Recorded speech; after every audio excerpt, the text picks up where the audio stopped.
A Revolução Industrial na Inglaterra.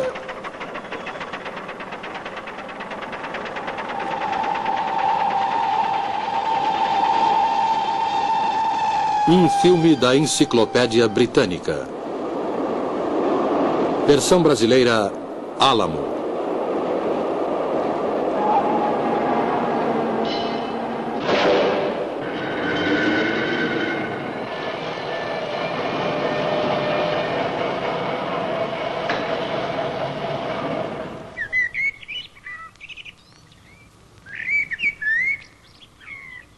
Voe com sua imaginação até a Inglaterra. Imagine a condição socioeconômica daquela nação há 200 anos. Era uma Inglaterra muito diferente da que conhecemos nos dias de hoje.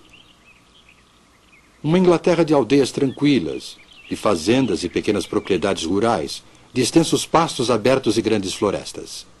Muitas regiões haviam evoluído pouco desde a Idade Média. A maior parte da população dedicava-se à lavoura ou exercia outras atividades rurais. O padrão de vida era baixo. As fazendas eram pequenas e as técnicas de cultivo eram rudimentares. O ciclo de culturas era quase desconhecido, assim como desconhecidas eram as técnicas de aumento de produção de alimentos. Havia pouca coisa para os carneiros comerem durante o inverno. Só o que Deus mandava para eles. A maioria morria.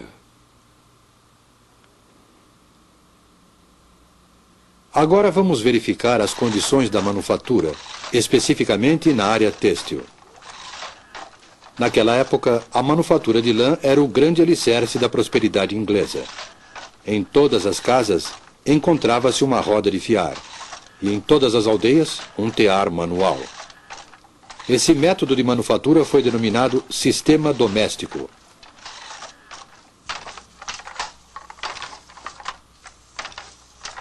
Timóteo. Sim, mestre. Venha cá.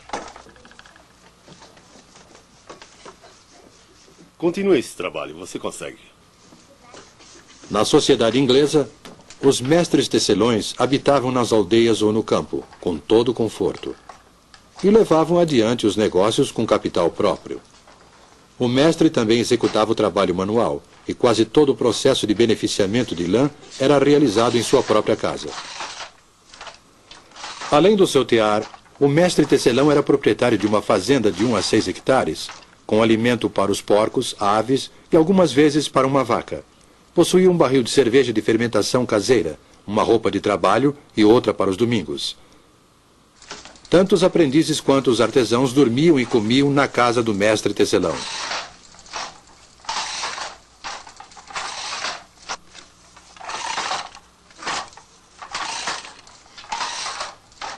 Mantenha o movimento firme, rapaz. Estou tentando, mestre, estou tentando. Claro, eu estou vendo seu esforço. Os mestres e os seus empregados eram geralmente ligados pela afeição, a ponto de não desejarem se separar. Os mestres pensavam que era obrigação deles manter os seus homens, inclusive quando os negócios não corriam de forma satisfatória. Consequentemente, um trabalhador vivia e morria no mesmo local onde havia nascido. O mestre e sua família produziam eles próprios quase todos os produtos que consumiam. Ned?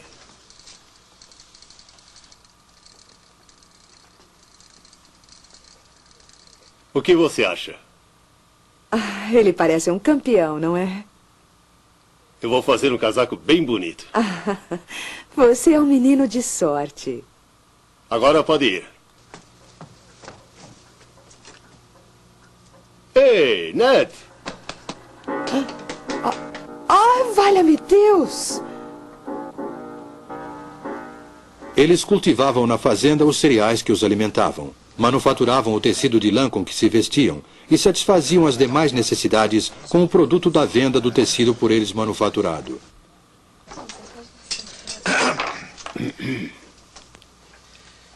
Senhor, esteja presente à nossa mesa, esteja aqui em todo lugar. Senhor adorado, abençoe vossas criaturas e permita-nos compartilhar com o vosso banquete no céu. Amém.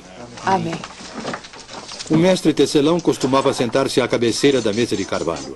Rodeado pela sua família e seus empregados, ele rezava a oração de ação de graças, servia o pão e o purê.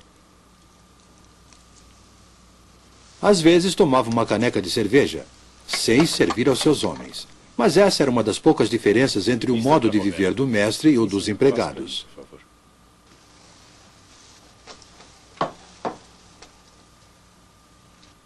Há muito ainda para você aprender na arte da tecelagem. O pagamento é muito pouco para o aprendiz. Dinheiro não é uma coisa boa no bolso dos jovens. Na realidade, havia um aspecto muito desagradável no relacionamento entre o mestre tecelão e os trabalhadores. Existia, por exemplo, uma lei do governo proibindo aos trabalhadores de fazerem greve para reivindicar aumento salarial. Fizeram uma greve no inverno passado, mas a paralisação cessou por causa da repressão.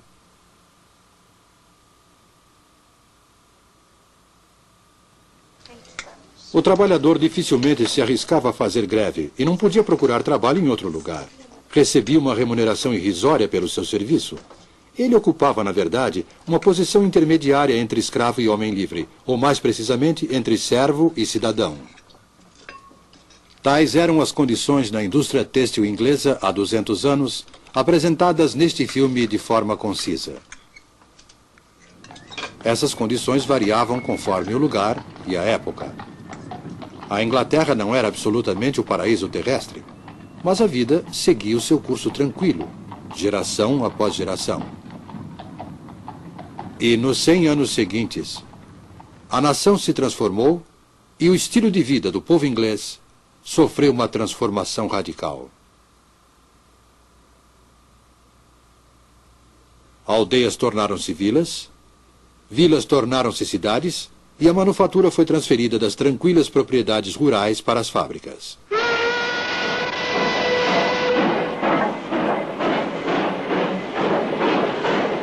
Essa transformação é chamada de Revolução Industrial.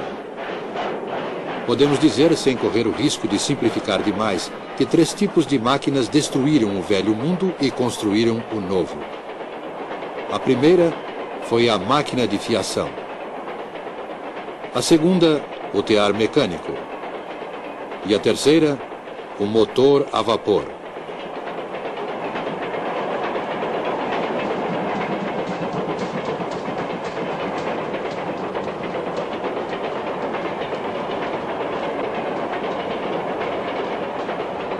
A máquina de fiação, o tear mecânico e o motor a vapor. 3 instrumentos que, juntamente com outras máquinas, transformaram o mundo. Desde os tempos primitivos, o homem vem fabricando e utilizando instrumentos. O instrumento executa um trabalho pequeno, visto que os músculos do trabalhador fornecem a força e o seu cérebro a habilidade.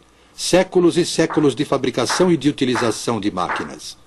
No ano de 1765, há mais de 200 anos,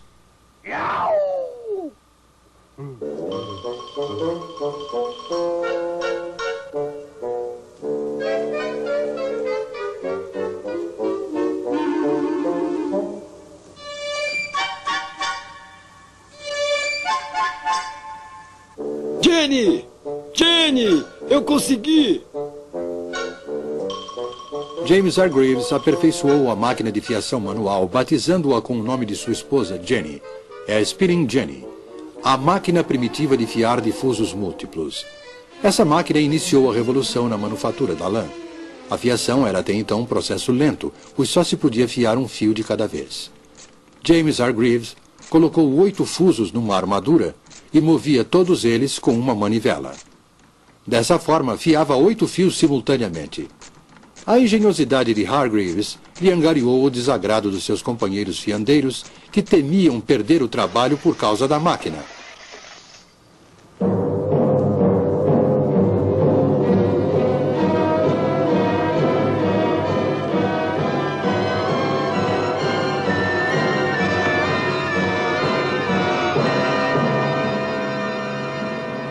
Mas Hargreaves não desistiu do seu empreendimento. E logo depois desenvolveu uma outra máquina que fiava 16 fios ao mesmo tempo. Uma criança podia, ao girar a manivela desta máquina, realizar o trabalho que antes era executado por mais de 100 homens. Ninguém conseguiria mudar o curso da história, pois uma descoberta iria inevitavelmente abrir caminho para outra.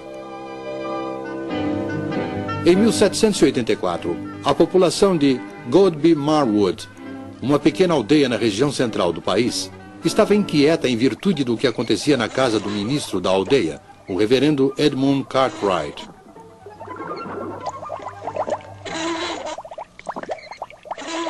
Acontecem coisas muito estranhas ali naquela casa. Parecem coisas do diabo.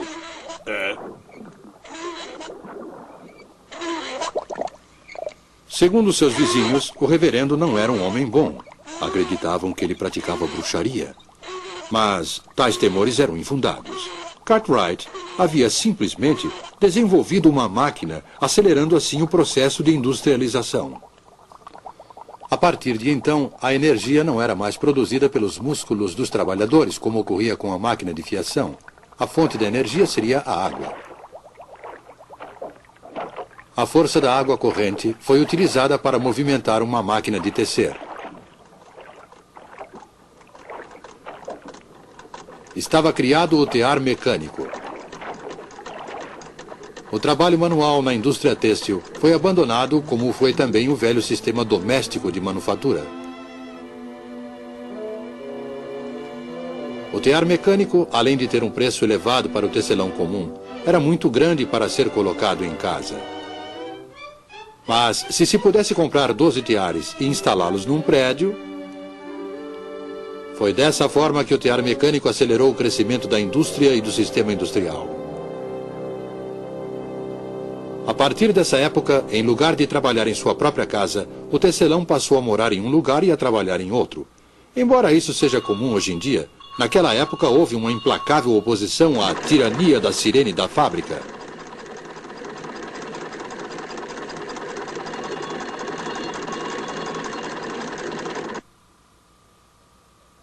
Houve tempos em que eu tinha vontade de jogar as minhas lançadeiras no chão.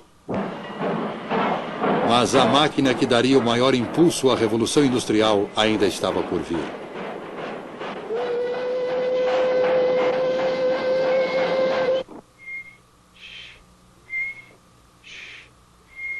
James Watt, quantas vezes já lhe disse para não perder seu tempo? Você não servirá para nada, menino. Não estou perdendo tempo, mãe. Eu estou inventando uma coisa. Inventando uma coisa? O que você está fazendo, menino? Nada demais, mãe. Ainda não tenho certeza, mas acho que é um motor a vapor. A história em torno do jovem Watt e a chaleira de sua mãe não é mais do que uma lenda. O primeiro motor a vapor foi, na verdade, desenvolvido por Thomas Newcomen em 1705 e era utilizado para retirar água das minas de carvão. Um dos motores de Newcomen foi levado para a oficina de Watt para conserto.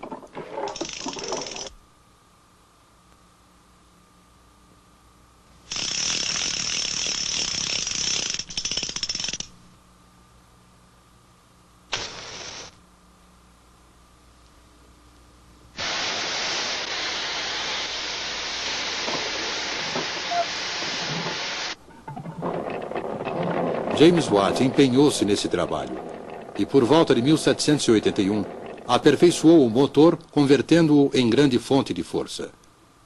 Essa era uma força barata e podia ser utilizada para dar movimento a todos os tipos de máquina.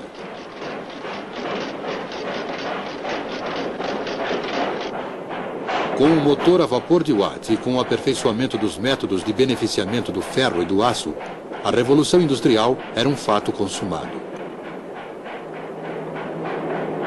A máquina de fiação e o tear manual foram abandonados. Surgiram as grandes cidades, não de um dia para o outro, mas no curto espaço de 100 anos.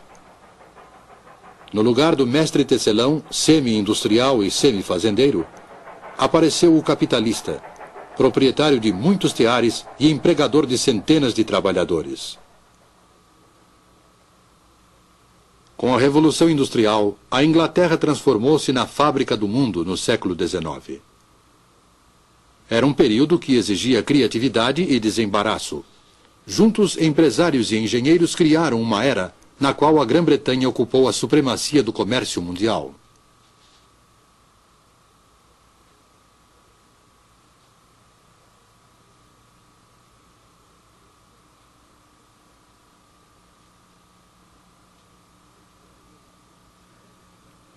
Parecia haver motivos suficientes para grande otimismo. Ser um inglês no início do século XIX significava ter acesso, se fosse um inglês rico, a todas as comodidades e prazeres que o mundo podia oferecer. E a grande massa da população? A maior parte da população caía cada vez mais na indigência e na miséria.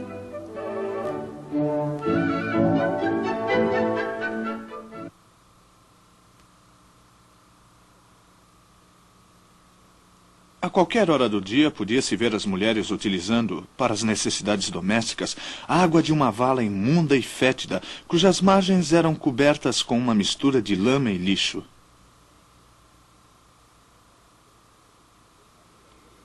A vida do trabalhador inglês, incluindo mulheres e crianças, era uma luta miserável pela sobrevivência, tendo dois inimigos, o empregador e a máquina. Sim, senhor. Comecei a trabalhar na tecelagem quando tinha 7 anos. Meu horário de trabalho é das 5 da manhã até as 8 da noite. Conversa de escravos. Os trabalhadores do período feudal não foram tão aviltados e escravizados quanto os pobres trabalhadores do norte civilizado.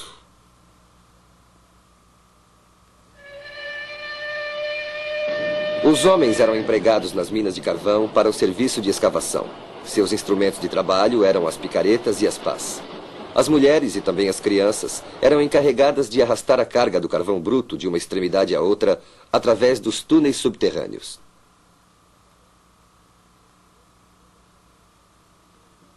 O cinto e a corrente são mais dolorosos quando trabalhamos com a família.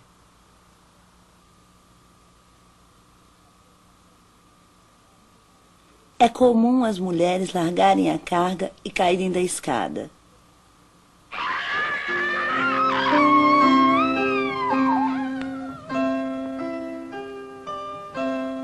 A verdade era que o novo poderio econômico inglês e a supremacia no comércio mundial sustentavam-se na exploração da mão de obra, em moradias subhumanas e na imensa miséria do proletariado.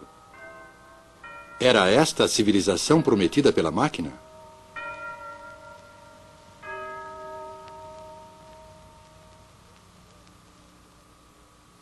Observo com prazer que a classe operária inglesa está conscientizada de sua exploração e que ela odeia aqueles que a exploram.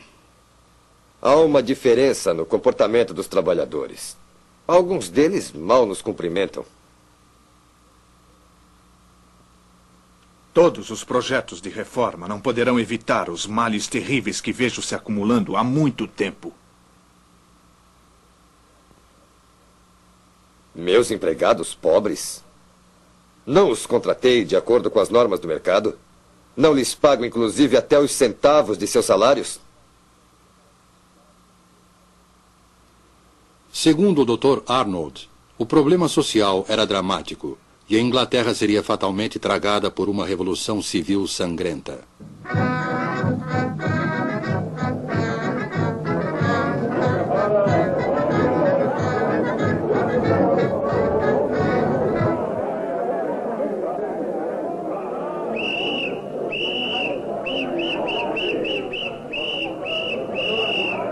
Apesar de todos os distúrbios e tumultos, os quais sempre ficaram limitados a determinadas áreas, a tão esperada e temida Revolução Sangrenta não aconteceu na Inglaterra como acontecera na França. E isso por dois motivos principais. O primeiro foi a reforma. Durante anos houve muito debate público pela reforma dos males sociais causados pela Revolução Industrial. Em 1842, o Parlamento aprovou a primeira de uma longa série de reformas. a Lei das Minas. Determinou que, a partir daquela data, o trabalho de mulheres e crianças menores de 10 anos nas minas de carvão estava proibido. Em 1847, a Lei das 10 Horas. A jornada de trabalho de mulheres e crianças na indústria têxtil não deveria ser superior a 10 horas.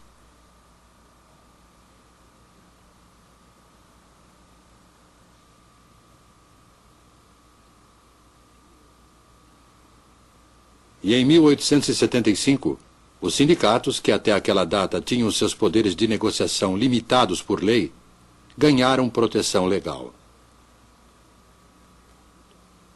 A partir de então, o operário tinha um amparo legal para se reunir com seus companheiros em defesa de melhores condições de trabalho, redução da jornada e aumento salarial. A produtividade foi o outro motivo. Assim como a reforma, ela evitou que os problemas sociais da industrialização causassem uma revolução civil. Na época do trabalho manual, antes do advento das máquinas, a produção de um sapato exigia aproximadamente 18 horas de trabalho, pois um único artesão executava todas as etapas de produção. O artesão sentia-se gratificado pelo seu talento. Mas, para sobreviver, era obrigado a trabalhar muito para compensar sua baixa produtividade, que era inevitavelmente baixa, dado que ele só podia executar uma única operação por vez. O acabamento podia ser excelente, mas o preço do sapato feito à mão era elevado e, consequentemente, poucas pessoas podiam pagá-lo.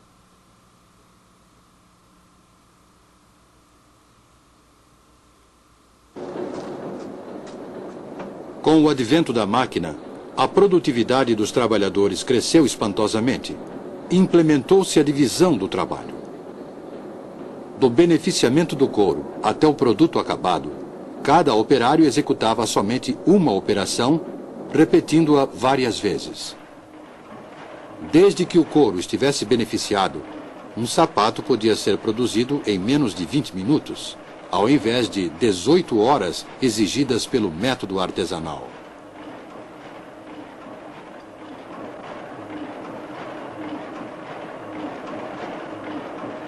Dessa forma, cada homem produzia mais graças à máquina, e sua produtividade cresceu. As horas de trabalho em toda a indústria foram diminuídas. O salário aumentou, e os preços dos produtos baixaram. Assim, o operário podia comprar o seu próprio produto. Mais pessoas podiam se beneficiar da crescente riqueza do país. Essa foi a promessa da máquina e da Revolução Industrial. É verdade que essa promessa ainda não se cumpriu inteiramente. Mesmo assim, é uma promessa de benefícios materiais para todos.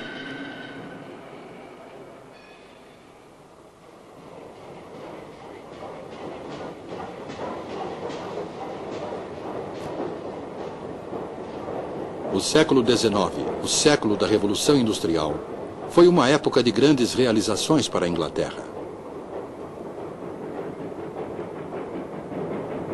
Uma nação de economia agrícola, com uma grande manufatura de lã, transformou-se em uma nação industrial, de engenheiros, de minas de carvão, de empresas siderúrgicas e de fábricas. Essa transformação da economia causou muito sofrimento para a classe operária. Mas, por outro lado, em um período muito curto, a Inglaterra tornou-se o maior exportador de produtos. Ela era a fábrica do mundo.